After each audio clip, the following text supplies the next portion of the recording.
Welcome to McPlum, simple solutions served daily. You start by prepping the oven and essentials so cooking proceeds predictably.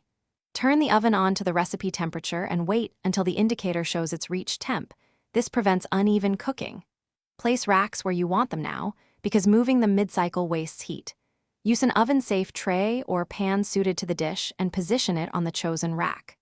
Once done, close the door firmly to maintain temperature and set a visible timer so you don't overcook. You load the food centered to allow hot air to circulate. Overcrowding slows cooking and yields uneven results. If your oven has a temperature probe, insert it into the thickest part of the food and set your target temperature, because internal temp tells you doneness more reliably than time. Once the food is in, choose the right mode: convection for crisping and faster cook times, bake for gentle heating, and reduce or extend time accordingly. Make sure to keep the door closed. Peek only briefly to avoid heat loss. You finish by confirming doneness with an internal probe, visual cues, and touch, because different foods require different signs.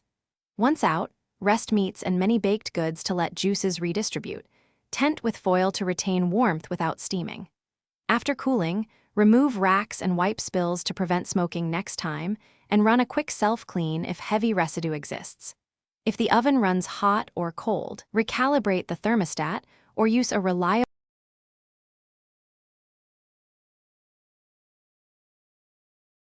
Thanks for watching. Stay juicy and subscribe.